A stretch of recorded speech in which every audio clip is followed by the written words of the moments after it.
Hi, I'm Old Sneelock. Welcome to another episode of Old Sneelock's Workshop.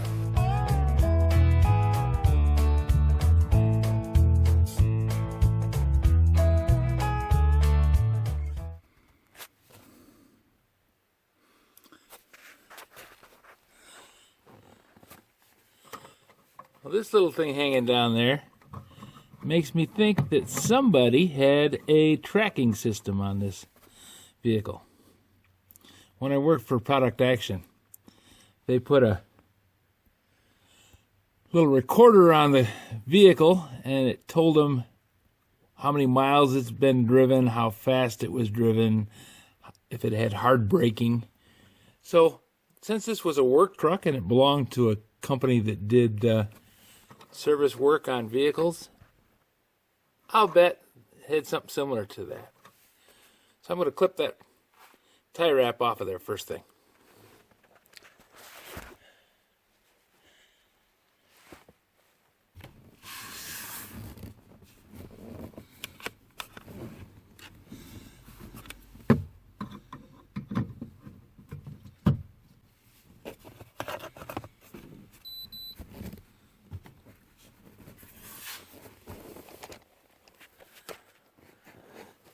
First thing it did is it came on and said auto link in progress. Detecting protocol, get technician verified fixes, TDS and more at www.innova.com or link your tool to the PC Link software. So we'll see what happens.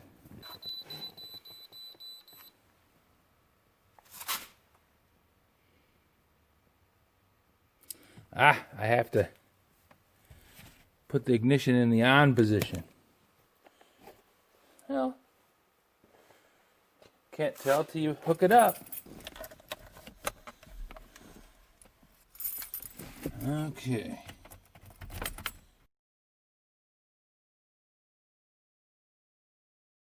It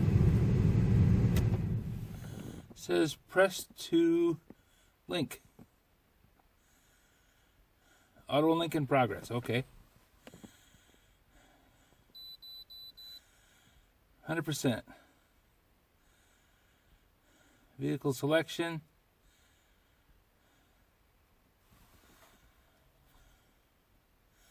Select and press.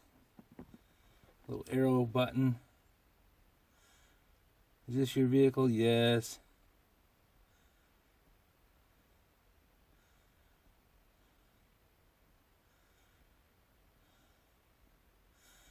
Let's see. Crankshaft position, exhaust.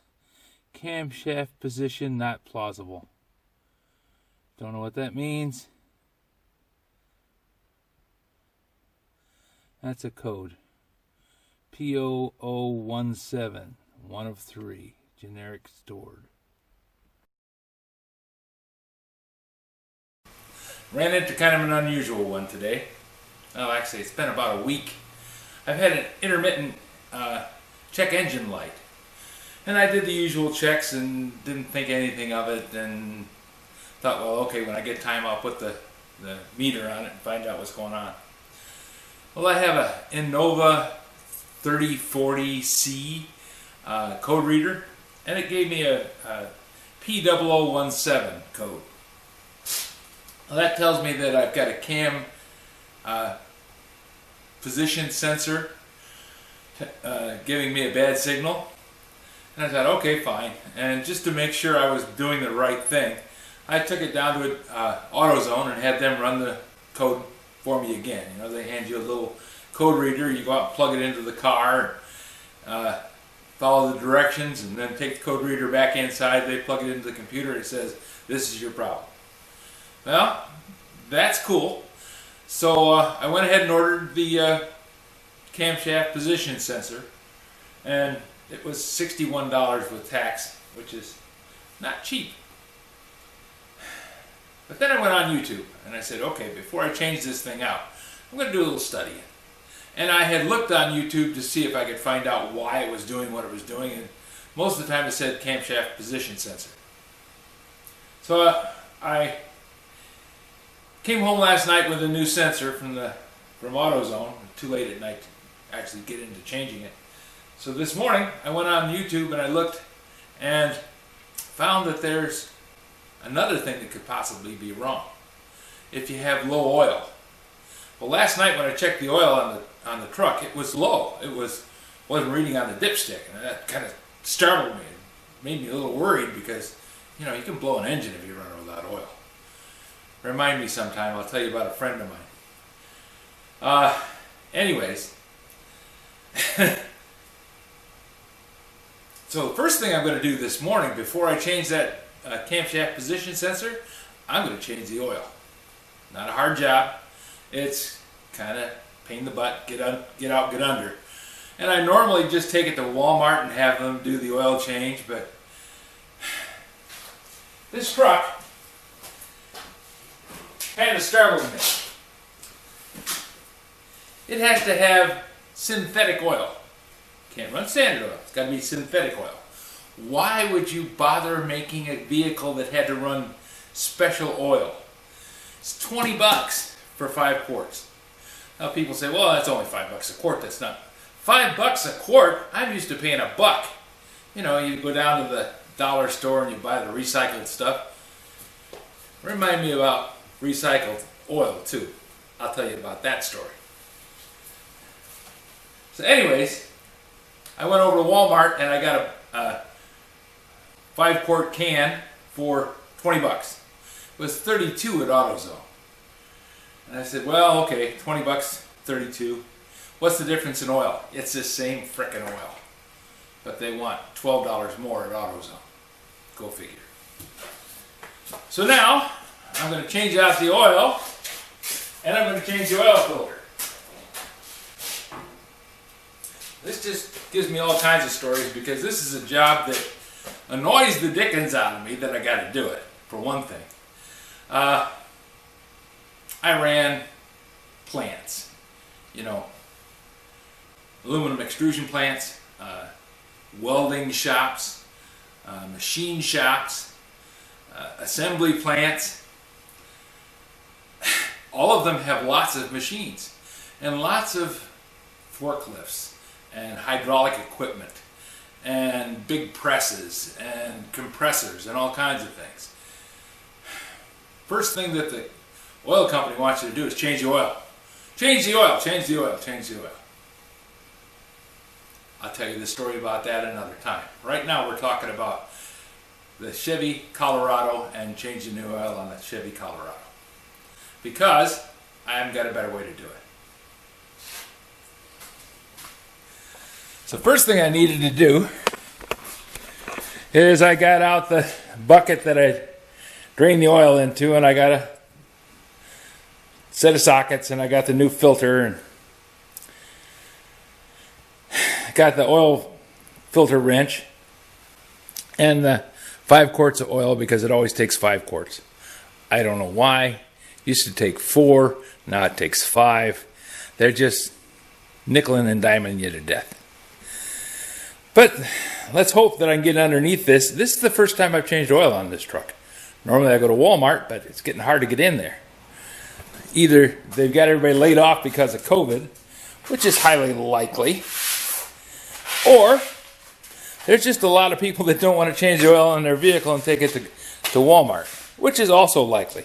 I do that. I prefer that. But with a synthetic oil, it's $45 to get an oil change, a simple oil change. Remember, I'm used to paying $1 a quart and then $2.95 for the filter. This filter is about $10 and the oil is $20. So it's $30 worth of stuff just to change the oil. World sucks. It's going to hell in a handbasket and nobody's driving.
Well, that oil's coming out about like tar.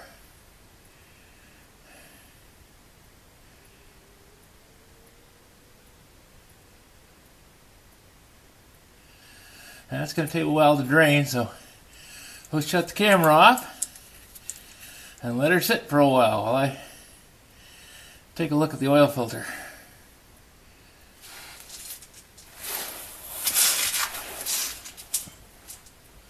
It's more than likely in some awkward, god-awful place. Maybe even behind the wheel. Who knows? Because they did not design these things to work on. You're supposed to drive them till they go pop, and then you just sell them and get a new one.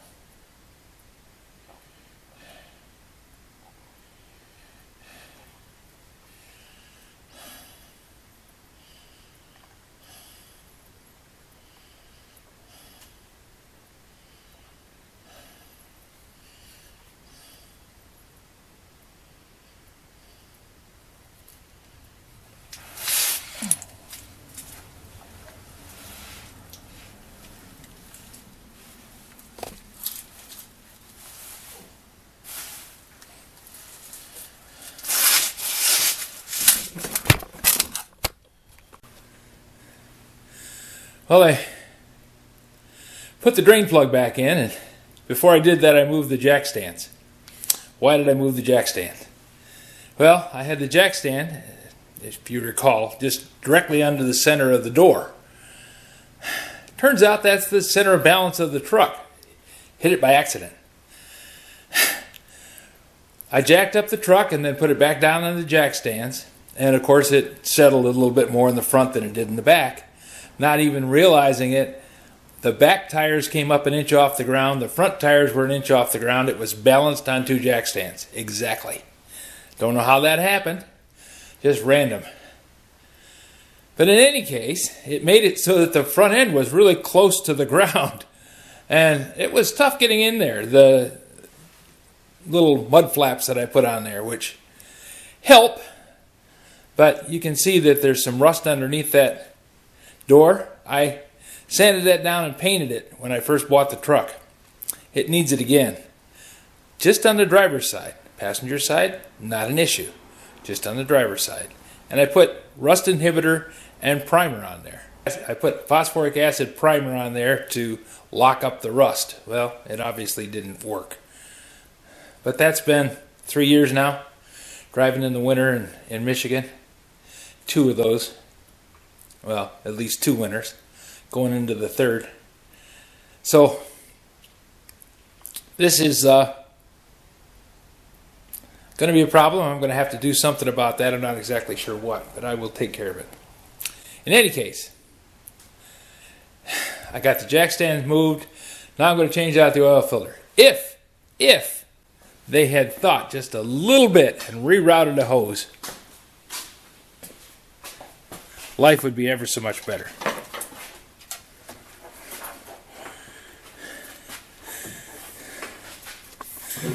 The Sonoma, I could reach the oil filter from on top. The oil filter on this one is right there. But this radiator hose and this air conditioning hose and that massive metal there and the fan shroud and that connector down there at the bottom means I can't reach down and grab a hold of that thing. Now you would think I could, but I can't. So I have to come up from underneath.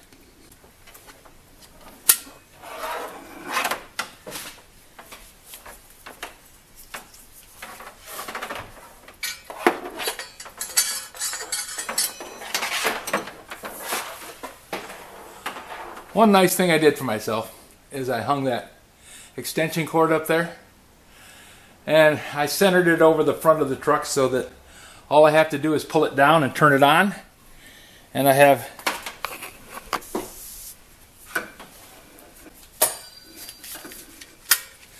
this extension light, and it'll reach anywhere in the garage. It'll go clear over to the far corner, no problem. So it's really nice for working on the vehicle. And putting in that fluorescent tube seems to have helped because it'll pop bulbs in a heartbeat. If you bump the bulb while it's lit, it goes out. Even rough service bulbs will take a little more punishment, but in this kind of a extension cord, they go right out. But this fluorescent, even though it's only a 13 watt, it puts out a fair amount of light, but the fluorescent doesn't go out as easily. So that's a good thing. It's the only thing I can say good about that fluorescent light. I hate the little buggers in a house. They don't put out enough light. They're awkward to use. Just a major pain in the butt. I don't know if I can use this homemade oil filter wrench. I made this one. I had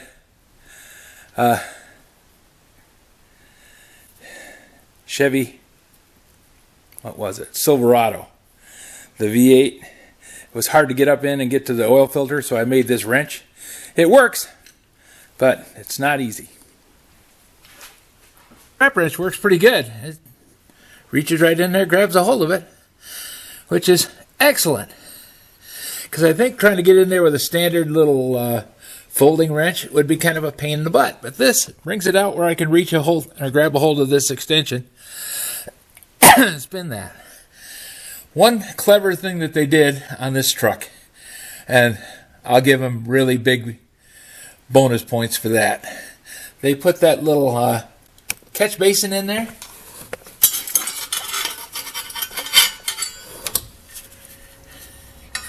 So when you change the oil,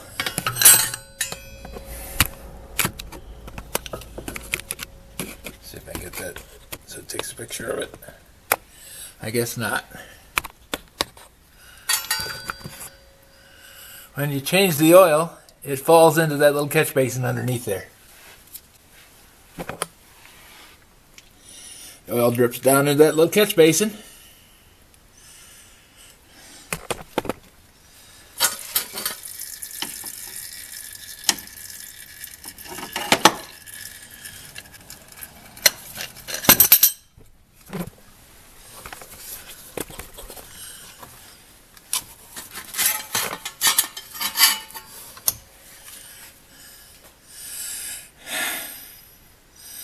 And runs down into the bucket.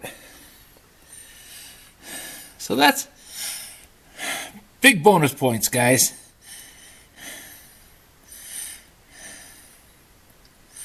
Oil filters don't have to be on the bottom.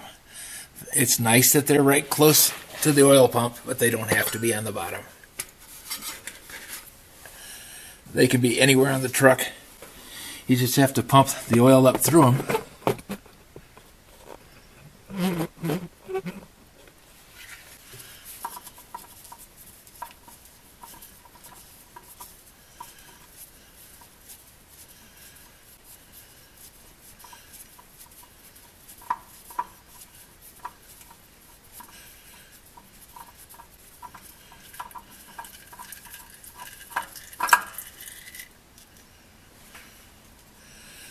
Yeah, we get quite a bit of oil out of that oil filter.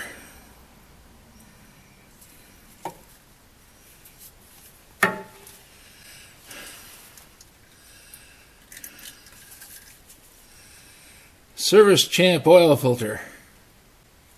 Cross-reference.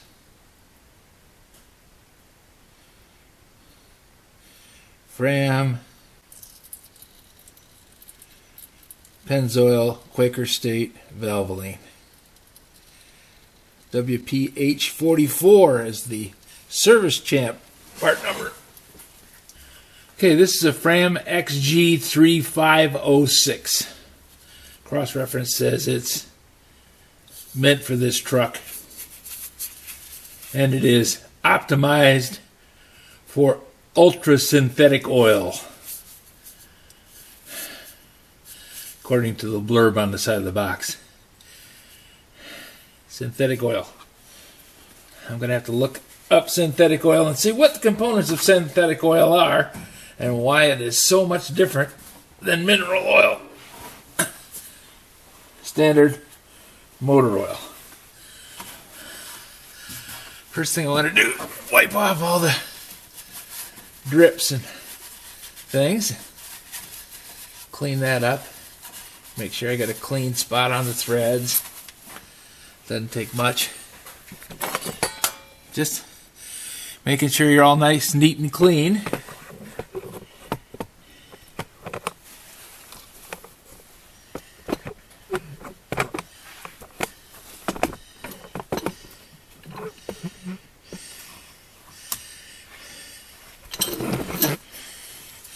Ready to go back together.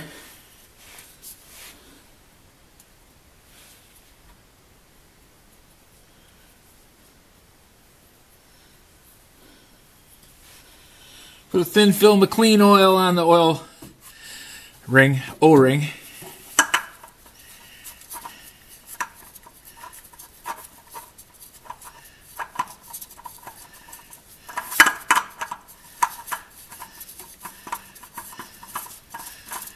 And the reason I say clean oil, you don't want to put oil with big chunks and hunks in it.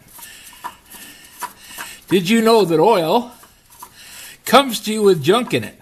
Yep, it does.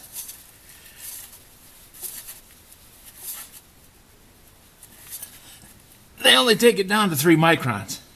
And sometimes they don't take it that good. Because it comes up out of the ground. Yeah, oil comes out of the ground. And guess what's in the ground? Dirt. Yep, good old-fashioned dirt.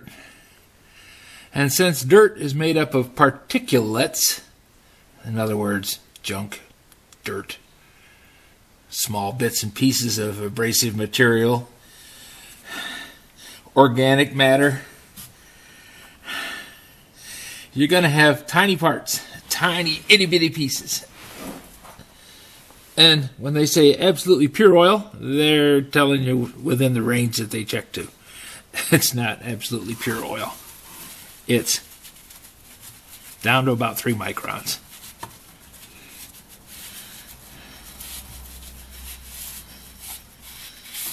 There. Got that little bit so it won't drip on the floor of the garage if I can.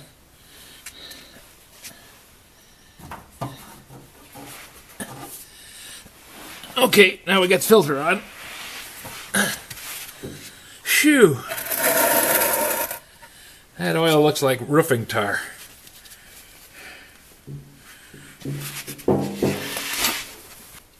Yep, pretty dirty stuff. Pretty dirty. Yeah, I do like that extension light. It goes up high enough it doesn't hit my head when I walk through the garage, which is always a good thing. And that makes life ever so much easier. Now, before I put the oil in the engine, I'm going to drop it down onto the floor and probably going to go get cleaned up and go see my grandson. So you won't hear about this because it's just one of them things that I'm going to do. But I'm going to set her down on the floor and then come back and I'll put some oil in it and we'll give it a test. And we'll see if I really need cam position sensor. Because what I'm reading on the internet is if you have low oil, and I did have low oil, it was down below the dipstick. If you have low oil, it won't develop enough hydraulic pressure to move the cam. And that'll say that the cam's not moving, and the sensor's trying to check and see if the cam's moving. It's calling for it to move, but there's no oil to move it. Might be just the problem that I'm having. That would be great. It would save me $61. I won't have to put that cam position sensor in there. So I'm going to drop the truck. You don't need to watch.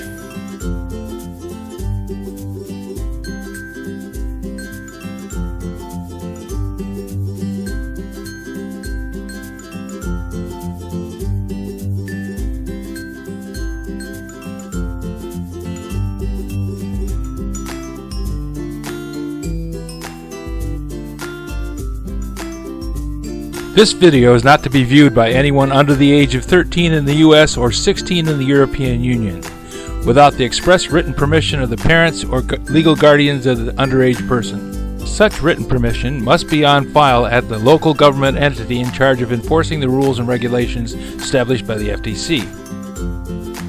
Anyone violating these terms is admitting by default that they hold harmless the owners and operators of this channel.